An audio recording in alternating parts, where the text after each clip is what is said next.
လူဘဝဆိုတာတခါတလေမှုန်တိုင်းတစ်ခုလိုပါပဲဘယ်ချိန်မှာပါလေဆုံးရှုံးသွားမလဲဆိုတာဘယ်သူမှကြိုမသိနိုင်ကြဘူးဒီနေ့ကျွန်တော်တင်ဆက်ပေးခြင်းတဲ့ဇာတ်လမ်းလေးကတော့အရာအားလုံးကိုတရထင်းနဲ့ဆုံးရှုံးလိုက်ရလို့အယူမတယောက်ထစ်သွားခဲ့ရပြီမဲ့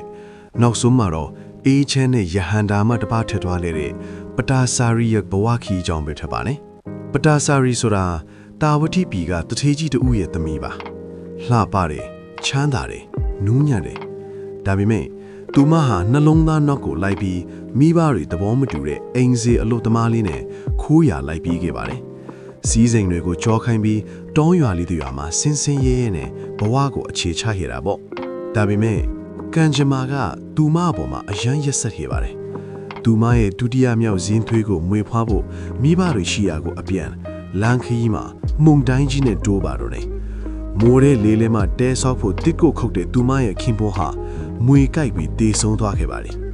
မနဲ့လင်းလို့မြစ်ကိုဖြတ်ကူးတဲ့အခါမှာလဲရင်ခွင်တွေကသားငယ်လေးကိုစွန်ရဲကချီးသွားသလိုမြစ်ထဲမှာဂျန်ခဲ့တဲ့သားကြီးကလည်းအမေဖြစ်သူရဲ့အော်ဟစ်ထန်းကြောင့်ရေထဲဆင်းလာရကရေနစ်တေဆုံးသွားခဲ့ပြန်ပါတယ်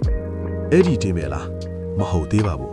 သားတွေလင်းတွေဆုံးရှုံးလို့ငိုယိုရင်းမြို့တဲကိုအဝင်းမှာမင်းညကမုန်တိုင်းကြောင့်သူမရဲ့မိဘနှစ်ပါးနဲ့မောင်နှမတွေပါအိမ်ပြိုပြီးတေဆုံးသွားပြီဆိုတာကိုသိလိုက်ရပါတယ်တရက်ထဲတန်းနာကြီးအတွင်းမှာပဲသူမရဲ့ကဘာကြီးတစ်ခုလုံးပြိုလဲသွားခဲ့တာပါပတစာရီယူသွားပါပြီသူမဝတ်ထားတဲ့အဝတ်အစားတွေကျွတ်ညတ်ချနေတာကိုတော့မသိတော့ပဲငါသားတွေတေးပြီငါလင်လည်းတေးပြီငါမိဘတွေလည်းတေးပြီလို့အော်ဟစ်ရင်လမ်းပေါ်မှာပြေးလွှားနေခဲ့ပါတယ်လူတွေကသူမကိုအယူမဆိုပြီးခဲနဲ့ပေါက်ကြတယ်မောင်းထုတ်ကြတယ်သူမဟာလူလောကရဲ့အမှောင်ဆုံးအောက်ခြေကိုရောက်သွားခဲ့ပါပြီ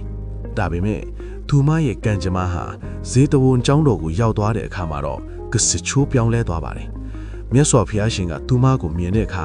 သူ့ကိုလွှတ်ပေးလိုက်ကြပါလို့မိန့်ပြီးနူးညံ့လာတဲ့အထံတော်နဲ့နမငယ်တတိပြန်ကဆန်းမာလို့ခေါ်လိုက်ပါတယ်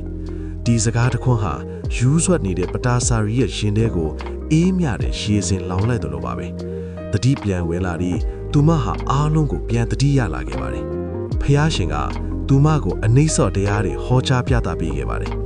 နောက်ဆုံးမှာတော့ပတာစာရီဟာမျက်ရည်တွေကိုအတိတရားနဲ့လဲလွယ်နိုင်ပြီးကိလေသာကုန်းစင်တဲ့ယဟန္တာမတပါဖဲသွားခဲ့ပါတယ်